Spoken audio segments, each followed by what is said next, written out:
she seems to be all in control. She seems to be having this perfect life. But underneath, there's so much trouble. My mom, Queen of Ruby Hill. Hi all, it's Sailesh Ram, AsianCultureVulture.com. How are you doing? We'll be talking to the Bollywood star Manisha Koirala about a new film called India Sweets and Spices. I'm so happy you're home, Alia. Did you cut your hair? Yes. Well, it'll grow back. It had its world premiere at the Tribeca Film Festival. I did a review on the site, read it. It's a great exploration of gender, class and status. It's coming out in the UK now. Let's go and meet her.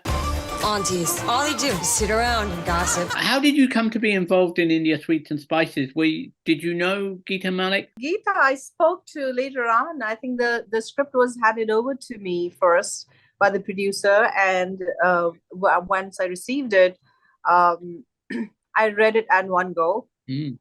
And next thing I did was he put me on to the call with Geeta.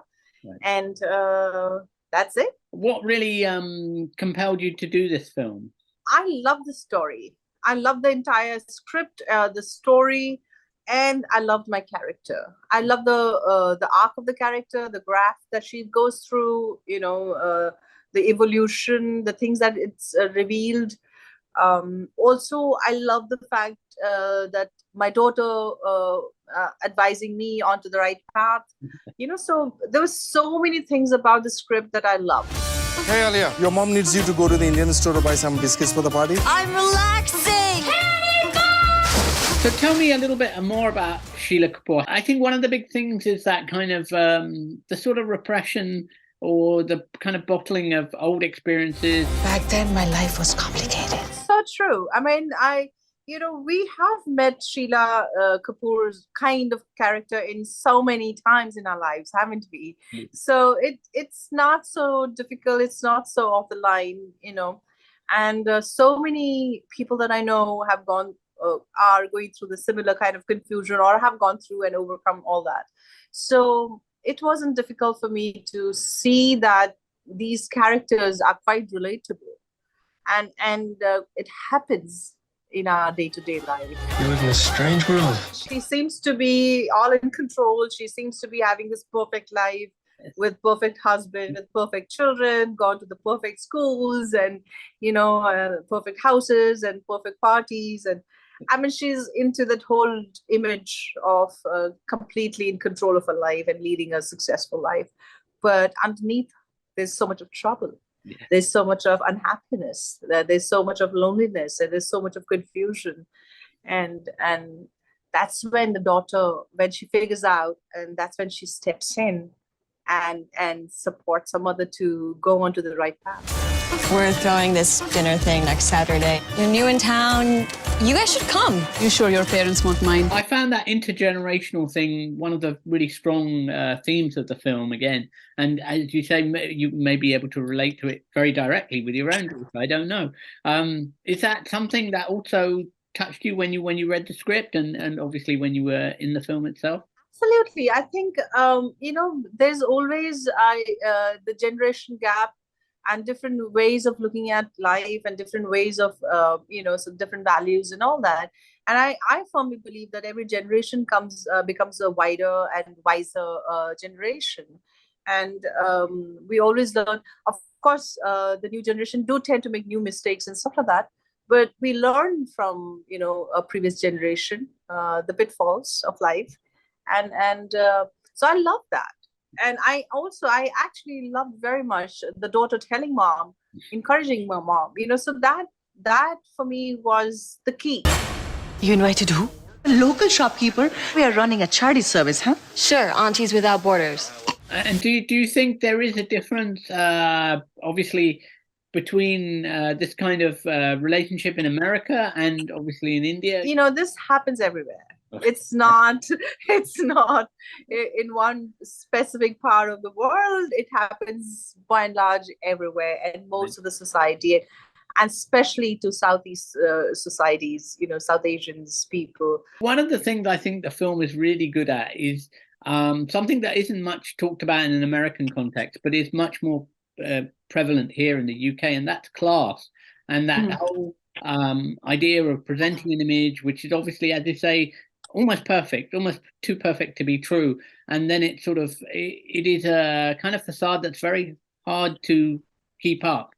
So many people, they have this American dream and try to follow that through, and um, it's just that in this particular family or the setup is they get trapped in their own superficiality of it all, and so I think we all sometimes, all of us as human beings, we try to portray something, this perfect image of ourselves, and I find that okay, if this is okay, as long as you're not really truly unhappy and you're consistently portraying yourself to be happy.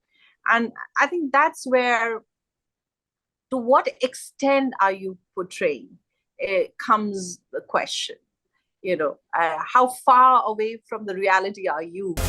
Your kid got caught having a three-way in the school gym. Yours failed his physics final and cried in front of the entire class. Yours is actually just a pothead. We all think she's pretty cool. I think in the West, or for like immigrant communities, it's a little bit more, there's more stress on being successful, and because you've made this journey, and there was a purpose to moving, and the whole purpose is that you have a better life. And if things are not working out, then you kind of almost feel forced to put a gloss over, as she's doing. I mean, obviously materially they're both, they've done fabulously, but there's a lot of stuff within that which is causing an issue, and she doesn't really know how to manage that, I think. Yeah, I think you're bang on. You're very right. The pressure is more if you're immigrant, because you've left one place and gone to another place for a better life, and so you gotta have the better life. You gotta, and that's where, if you have it, great. But if you don't have it, and then you're pretending,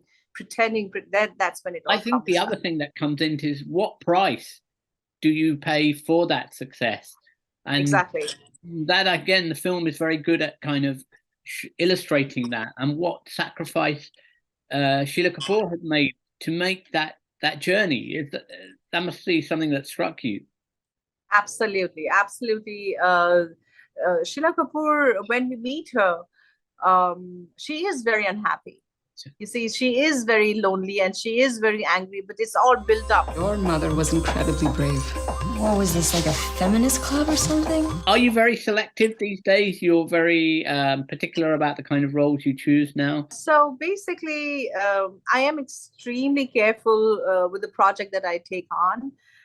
Because I'm really, really mindful that it should be a very pleasant journey for me. After going through my health crisis, anything that I touch upon should resonate with me. Then only it's worth my time. Otherwise, I'm not going to follow anything else. Right. So to me, it's essential that I enjoy the process. That people that I work with are creative people, they're committed people, and they love what they do. Yeah. So the whole journey becomes a pleasant journey. I remember seeing you at the Jaipur Literature Festival in London and talking to you then, interviewing you then, and it was very much about your overcoming your health challenges. And so how do you see that now, a few years down the line, after your book coming out and the success of that, and really you almost a different kind of Manisha Koirala came out of that experience? Can I say that? Absolutely. I think cancer changed me. Cancer changes most of us, but it changed me drastically.